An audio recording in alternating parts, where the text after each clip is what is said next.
Good morning, नमस्कार। स्वागत है आपका हमारे चैनल जीएस स्टडी 94 में। और दोस्तों मैं यश। तो दोस्तों आज हम बात करेंगे अहमदाबाद मिल मजदूरों का आंदोलन। सबसे पहले देख लेते हैं। अब एक चीज़ बता दें, बिहार के अंदर जिस प्रकार से चंपारण में इतना बड़ा जन आंदोलन महात्मा गांधी जी ने खड़ा किया और उसके बाद उन्होंने जीता भी।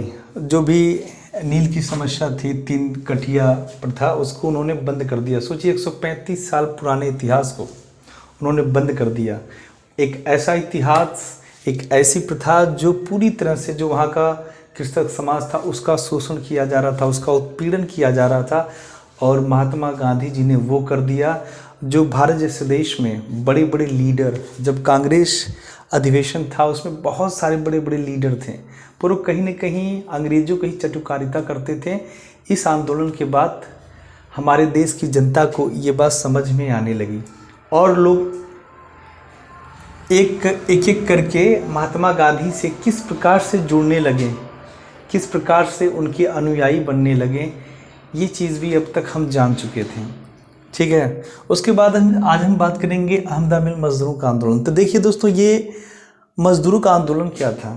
अहमदाबाद के अंदर जो मिल के अंदर जो मजदूर थे, उनका मिल मालिकों से एक तरह से एक झड़प होता है, एक विवाद होता है। विवाद ऐसा होता है, प्लेग का बोनस। पहले जानते हैं प्लेग जैसी बीमारी बहुत ही खतरनाक हुआ करती थी।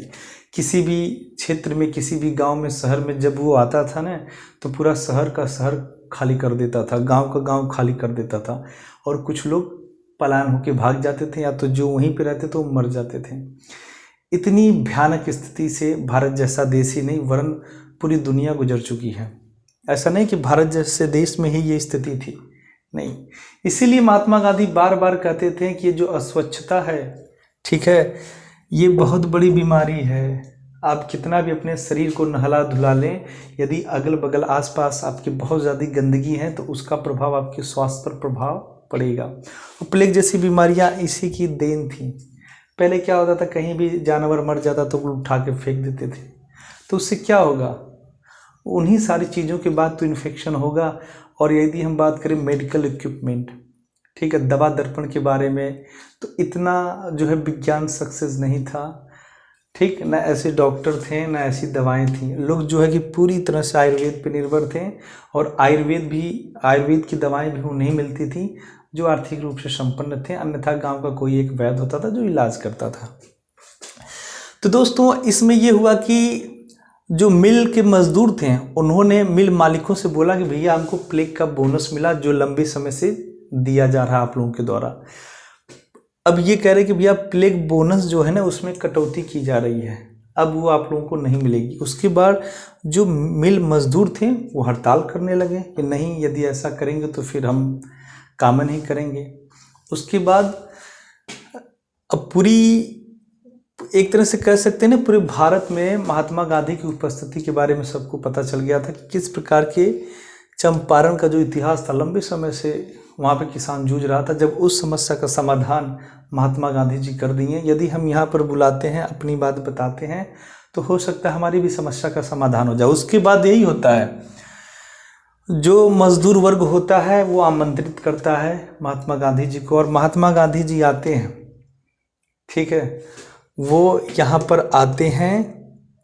उस समय जानते हैं क्या होता है, गांधी जी की जो सहयोगी रहती हैं वो अनसुईया बेन थी, ठीक है, एक तरह से अनसुईया बेन थी। खुला लाओ। उसके बाद इसी कह सकते हैं, इसी आंदोलन से एक नए नेता का जन्म होता है जिसको वल्लभ भाई पटेल कहते हैं, ठीक है। बारदोली की जो महिलाएं हैं इन्हें पटेल पटेल कहकर बुलाती थी, ठीक। इनका भी बहुत सक्रिय योगदान था। जैसे चंपारण का जब हम आंदोलन पढ़ रहे थे तो चंपारण के आंदोलन में हमने एक चीज़ देखा कि उस आंदोलन में राजकुमार शुक्ला जो आमंत्रित करते हैं महात्मा गांधी को, और जिस प्रकार से उनकी जो उपस्थिति उस क्षेत्र में रहती है, जो उनका योगदान रहता है, तो वैसा ही योगदान वल्लभ भाई पटेल का रहता है, ठीक। एक तरह से बड़े प्रस्तावक के रूप में रहते हैं।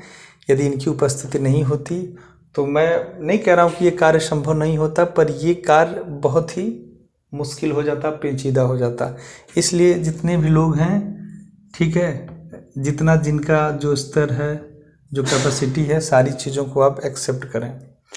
उसके बाद हम यहाँ देखते हैं कि जब महात्मा गांधी जी जाते हैं, मिल मालिकों से बात करते हैं कि नहीं, जो प्लेग का बोनस है, ठीक है, जो 20% आपने इतने दबाव के बाद किया, हालांकि 20% नहीं था, जब ये हड़ताल जैसी चीज़ करने के लिए कहते हैं, जो मजदूर वर्ग होता है, उसके बाद ये कहते हैं हम 20% बढ़ाएंगे।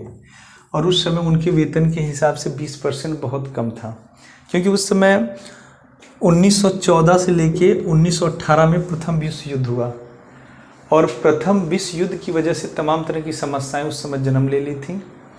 इसलिए उस समय महंगाई का दौर था। महंगाई की दौर की वजह से ये जो संख्या बहुत कम था। ये बोलते थे कि भैया हमको 35% करो, ठीक है, ये हमको आप 35% कर दो। उसके बाद क्या होता है, ठीक है, ये 35% कर दो, पर जो मिल मालिक होता है वो कहता नहीं, ऐसा नहीं होगा। उसके बाद क्या करते हैं, महात्मा गांधी जी 15 मार्च 1918 को पहली बार भारत जैसे देश में यदि आमरण अनशन किया है, तो वो अहमदाबाद मिल मजदूरों के समर्थन में पहली बार महात्मा गांधी जी के द्वारा आमरण अनशन किया गया। उसके बाद स्थिति और विकराल होते गई, क्योंकि महात्मा गांधी जी जहाँ भी जाते थे ना, तो वहाँ यही वर्ग बस मजदूर नहीं आता था, जितने भी लोग थे, चाहे छोटे बच्चे रहे हों, चाहे महिलाएं रही हों, सारे लोग, चाहे कोई किसी भी प्रोफेशन में रहा हो, सब लोग गांधी जी की स्पीच सुनने के लिए आते थे। गांधी जी का प्रभाव, उनका व्यक्तित्व, उनका नेतृत्व क्षमता देखने के लिए, जानने के लिए लोग आते थे, और इससे क्या है, एक विशाल जनसमूह बनता चला जाता था। इसलिए एक तरह से कह सकते हैं उस क्षेत्र की सुरक्षा व्यवस्था में भी चुनौती बन जाती थी, ठीक है। अब ये लोग क्या करते हैं, जो मिल मालिक होते हैं वो ट्रिब्यूनल के पास जाते हैं। ट्रिब्यूनल एक तरह से न्यायालय होता है, ठीक है, जांच आयोग होता है, ये स्थापित किया जाता है। उसके बाद ये भी यही कहते हैं भाई, और जानते हैं सबसे ये राय बनाते हैं कि हाँ भाई 35% बोनस देना चाहिए, इससे क्या किसी का उत्पीड़न नहीं होना चाहिए। तमाम तरह के जो एक्ट बने हैं, आप ऐसे अचानक इन चीज़ों को वापस नहीं ले सकते हैं। हालांकि इस विषय में भी इनकी जीत होती है। उसके बाद जो मिल मालिक होते हैं, मिल मजदूरों के बीच में महात्मा गांधी समझौता कराते हैं और 35% बोनस पे मान जाते हैं। उसके बाद इनकी उपस्थिति, इनके नेतृत्व जो क्षमता था, मतलब हर एक जगह बूढ़े बच्चे जवान सब लोग इनकी गुणगान करने लगे, और इनकी वैश्विक देशों में, वैश्विक प्लेटफॉर्म पे भी चर्चा होने लगी। उसके बाद बता दें, जानते हैं बहुत लोग कहते हैं कि महात्मा गांधी बस हिंदुओं को, मुसलमानों की बहुत ज़्यादा प्राथमिकता देते थे, एक तरह से इम्पीचमेंट करते थे, तुष्टीकरण की राजनीति करते थे। ऐसा कुछ नहीं है। महात्मा गांधी को ये बात पता था कि पिछले लंबे समय से जिस प्रकार से भारत जैसा देश गुलाम बना हुआ है, उसके कारण हम भारतीय खुद हैं, क्योंकि हम भारतीय जानते हैं पूरी तरह से बटे हुए हैं, कहीं भाषा पे, कभी कहीं क्षेत्र पे, कहीं जाति पे, कहीं धर्म पे, छुआछूत, ऐसी तमाम तरह की विकृतियां थीं। इस वजह से महात्मा गांधी कहते थे कि इस चीज़ों में हमें मजबूत बनना है, आपस में ऐसा भी कोई कार्य न करें जिससे हम आपस में ही लड़ झगड़ कर दूसरों के हितों को पोषण दें और अपना खुद का नुकसान करें। और यही होता था, डिवाइड एंड रूल, फूट डालो राज करो, ये नीति किसकी थी? अंग्रेजों की थी, और उन्होंने बढ़िया उम्दा यहाँ पर परफॉर्म किया। अन्यथा सोचिए, यदि महात्मा गांधी कहते थे हिंदू मुसलमान एकता, तो क्या गलत है? यदि हिंदू और मुसलमान एकजुट होकर इन विदेशी ताकतों का, इन विदेशी आक्रांतों का मुकाबला करते, तो आपको क्या लगता है कभी संभव होता कि भारत के सारे संसाधनों का खुलेआम नीलामी करते हैं, इनको बेचते हैं, इनकी बहन बेटियों का उत्पीड़न करते हैं, इनको मारते हैं, कोड़े मारते हैं, फांसी देते हैं? कभी भी संभव नहीं होता। मुट्ठी भर अंग्रेज थे, ठीक है, मुट्ठी भर अंग्रेज क्या किए? पहले हमारे ही लोगों को सैनिक बनाए, फिर हमारे ही लोगों को हमसे ही कंट्रोल किए, उन्हीं से फांसी दिलाएं, गोली चलवाएं। ये स्थिति, जब जालियांवाला बाग हत्याकांड हुआ तो उसमें क्या हुआ था? यही हुआ था। हमारे भारतीय सैनिक हमारे भारतीयों के ऊपर गोली चला रहे थे, किस वजह से? चंद पैसों के लिए, रोजगार के लिए, नौकरी के लिए। ऐसे ही भारत जैसा देश गुलाम नहीं हुआ। ठीक, अब यहाँ पे देख सकते हैं हिंदू मुसलमान एकता। मैं हमेशा बता दूं, ये महात्मा गांधी दूरदर्शी थे, बहुत ही पढ़े लिखे इंटेलेक्चुअल थे, चीज़ों को जानते थे, समझते थे कि कहाँ पे भारत जैसे देश को लोगों के बीच में मजबूती डालनी होगी। तो इसलिए वो हमेशा बात करते थे जो हिंदू मुसलमान एकता। ठीक है, और अन्य लोग क्या करते थे? हिंदू को पसंद नहीं करता था, ये निम्न वर्ग के हैं, ये उच्च वर्ग के हैं, ये छोटी बिरादरी के हैं, इनसे छुआछूत रखो। तो उन्होंने छुआछूत विरोधी संघर्ष भी किया। उन्होंने कहा पहले अपने अंदर से ये सारी चीज़ें मिटाओगे तब जाके तुम अंग्रेज़ों से लड़ोगे। क्या तुम अंग्रेज़ों से लड़ोगे? अंग्रेज़ तुम लोगों को छोटा मानते हैं, निम्न जाति का मानते हैं, निम्न वर्ग का मानते हैं, और तुम भारत में हो, अपने से नीचे वालों को निम्न वर्ग मान रहे हो। यही स्थिति चल रही थी, और इसमें पूरी तरह से जो पोषण मिल रहा था, लाभ मिल रहा था, वो अंग्रेज़ों को मिल रहा था। और एक वर्ग भारत में ऐसा खड़ा हो गया था जो हमारे भारतीय लोगों से छुआछूत कर रहा था। ये लंबे समय तक चला। ये तो जब हम आज़ाद हो गए उसके बाद भी आज भी कई जगह आप देख सकते हैं कि जो निम्न जाति के लोग हैं, जब कभी भी उच्च जाति के यहाँ काम करने जाते हैं या फिर किसी भी कार्यों में जाते हैं, तो उनके घर से उनके लिए अलग से गिलास लाया जाता है। हालांकि कुछ जगह ये चीज़ें ख़त्म हो गई हैं, पर आज भी भारत जैसे देश में बहुत जगह पे विद्यमान है, और इसका हमें सख्ती से कह सकते हैं विरोध करना चाहिए। इसके पक्ष में कभी भी खड़ा नहीं होना चाहिए। ठीक, उसके बाद स्त्रियों की सामाजिक स्थिति। ठीक, आज हम वुमेन एम्पावरमेंट की बात करते हैं, महिला सशक्तिकरण की बात करते हैं। और अभी हमारे देश के वर्तमान जो प्रधानमंत्री हैं नरेंद्र मोदी जी, जिस प्रकार से उन्होंने लाया कि अब जो है कि जब चुनाव होगा तो चुनाव में किस प्रकार से महिलाओं की उपस्थिति अनिवार्य होगी। कहने का मतलब उनकी संख्या जो है बढ़ा दी गई है। अब जब कभी भी MP MLA का चुनाव होगा तो उनकी सीटों का दायरा बढ़ा दिया गया है। इसी पे थोड़ा सा विवाद हो गया था, और ये जो है एक्ट जो है कह सकते हैं प्रस्ताव पिछले लंबे समय से रुका था, क्योंकि यहाँ पे कुछ विपक्ष की जो राजनीतिक पार्टियां थी वो बोली जैसे SC ST को मिलता है वैसे OBC को भी रिजर्वेशन मिलना चाहिए, रिप्रेजेंटेटिव में प्रतिनिधित्व करता है। हालांकि ये चीज़ें अलग है, पर हाँ स्त्रियों की सामाजिक स्थिति में भी ये आता है। और जिस प्रकार से महिलाओं की शिक्षा की बात होती है, यदि वो फर्दर स्टडी करना चाहती हैं या इनिशियल जब वो स्कूलिंग करती हैं, तो सरकारें जब तक उन्हें प्राथमिकता नहीं देंगी, कुछ चीज़ों में छूट नहीं देंगी, तब तक उनके सामाजिक स्तर में बदलाव नहीं होने वाला है। और लंबे समय से जिस प्रकार से महिलाओं का शोषण हुआ है भारत जैसे देश में, वो एक तरह से डरावना था।